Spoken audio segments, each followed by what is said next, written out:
Hey, I'm getting ready to call the Boston police right now, the detective department. I want to put it on speaker for you because this is going to be my call. I should have heard from somebody by now. So let me call this number, the non-police emergency number, to District E13. And when I get them on the phone, I'm going to start notifying them that this is being recorded and where it's being recorded on.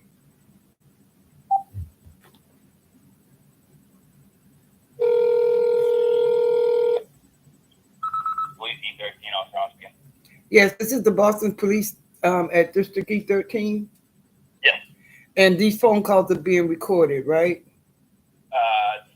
Yes.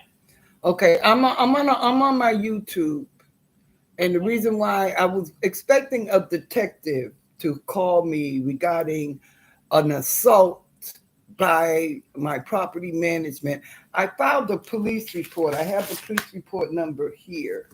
So what I'm saying is that I don't even know if they've gotten to your case yet. That's what I'm saying, sir. You don't know if they've gotten to my case yet. You are a person that answers the non-emergency phone calls.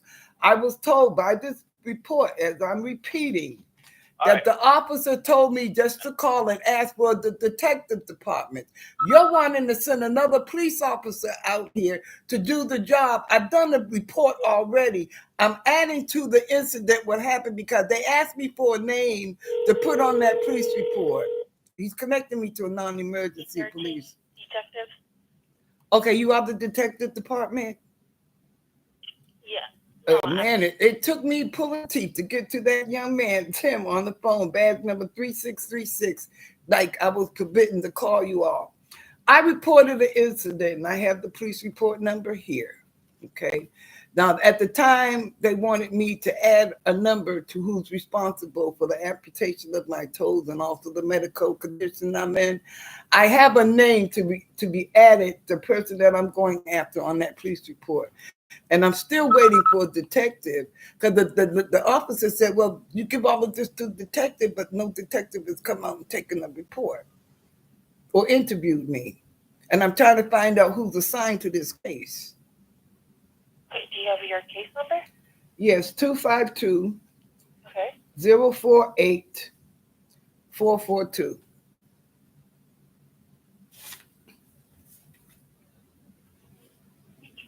And you are on YouTube. I already notified them that you are. That this is for my protection.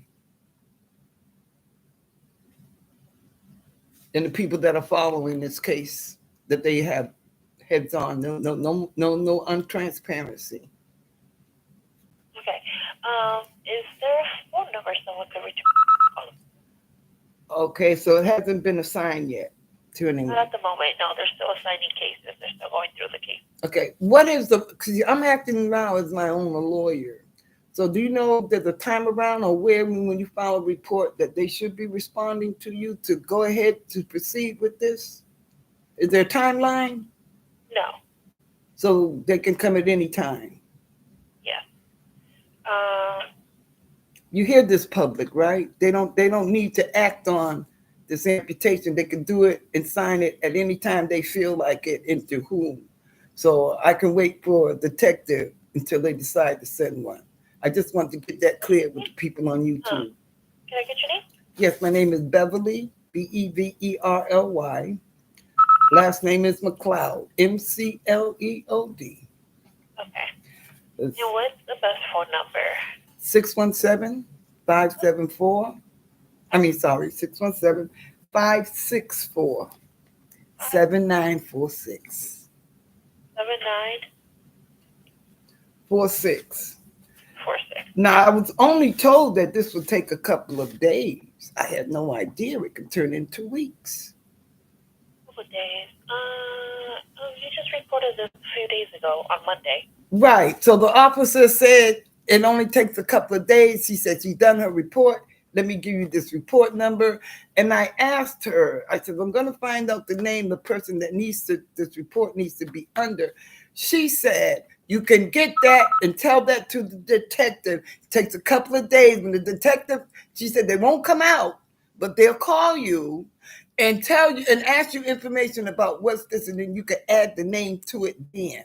So I'm trying to make an adjustment on this police report and just leave the name. So when it does get assigned, they'll have a name on that police report. Is it possible that I could do that? I mean, usually if you want to do adjustments, you would have to come into the police station and do the adjustment. Would you want for me to come with no tolls and I just got out the hospital against medical orders? I've got to have my toes amputated, miss. I just got out the hospital Friday. I'm not even supposed to be on my feet at all. So it's physical to do that. So you have to have some kind of allowance of somebody from the detective department that just take a name for me and adjust it to this. What is this person's name? Bart Miller. He's the owner and CEO of the people that has basically caused me this thing that I'm going through. And I have all the evidence proving it. I just need to get with a detective that's assigned to this so that I can push forward with the case in civil and criminal court. But this time, everything is going to be YouTube and channeled, so it doesn't happen the way it had like Detective Becker did. He invented his own charge. That's not going to happen in this case. And I know I said a little bit too much, but I'm not playing games with nobody this time. I'm being upboard, and I need this taken care of properly so I can get my day in court properly. Okay. And so what exactly are you looking for? I'm looking to file charges, miss. Have the detective come in. The charges are listed on that police report, what I'm filing for, not to mention defamation of character and stereotyping. I left those two out, but that could be added once the detective contacts me. But all of those infractions are listed on that police report as what I'm going to court for and what I'm filing charges for. Okay. I will pass this information along. And is it okay if you give your name again, officer? Because I missed it in the beginning of this recording. It's Ingrid. Ingrid? And Ingrid, do you have a badge? Oh, well, you're not my thing, but I just want to make sure that I have records and copies of now and at least a timeline of when somebody's going to get back to me. You know, I appreciate your time. I thank you very much for being helpful with me in this matter, and I look forward to hearing from someone in your office as soon as possible. Thank you for your time, Boston Police. Take care. Bye-bye.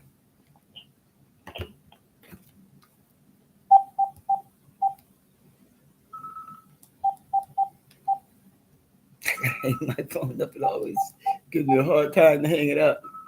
Now, wouldn't you want a relative or a friend like me standing in your guard and wavering and giving you good advice on what to do and what not to do?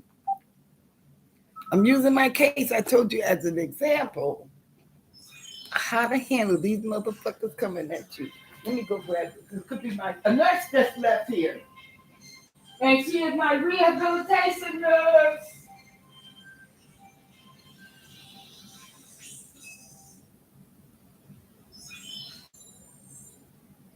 Hello?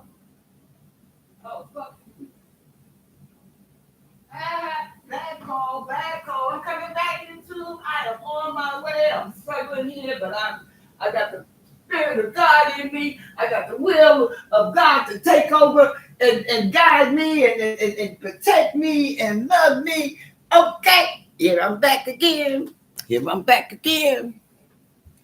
So now, you heard my police report. Now, when she said, whose name should I put on this police report?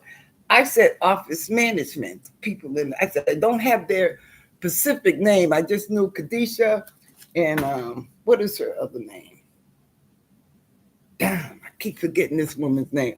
But anyway, the only one that could be spewing this garbage is either one of these black women in the office. See, they got rid of the Spanish ones. So now they want to put black ones in here to control the black woman. Black women. This is appalling to another black woman. You got mothers and stuff that these people take a check and lie on you like this to get a promotion, just to say, hey, I can handle this chick. All I got to do is write her represent, and because it's black on black, she can't say racial discrimination. I don't need racial discrimination. I need slander. I need character assassination. I need profiling. Okay. I need all the other things that I named on that police report. I don't need the office people's names anymore because now I've added the owner. The lawyer's letters say, I represent the landlord, or in other words, I represent the owner of the property that you're living in. So since he's representing him, then that's who the police report's name used to go on, and that's who they need to charge for violation of my civil and my constitutional rights and my right to free speech and record on my YouTube. In my apartment.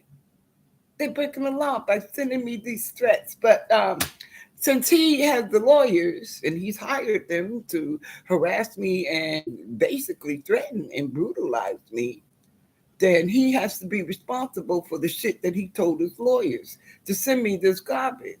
But if the lawyers had any plan in this and any influence in this kind of garbage, telling them that we can do this and we can get this done and we can get this done, then they need to be disbarred for unjustifying legally the justice system to cover up a crime.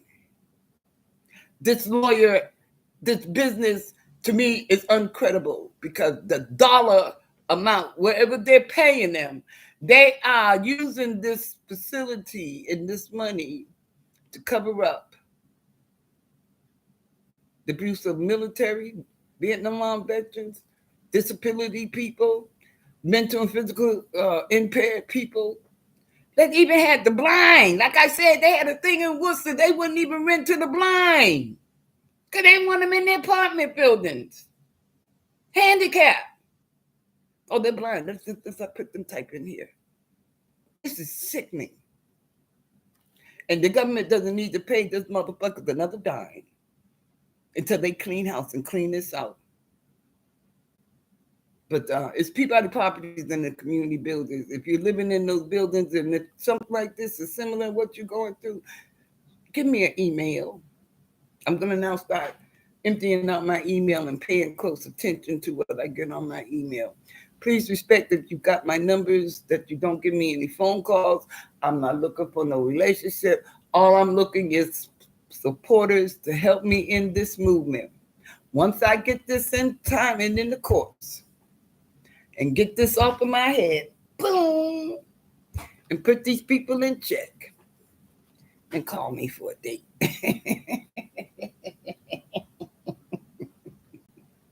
Peace. Love y'all. Have a blessed day.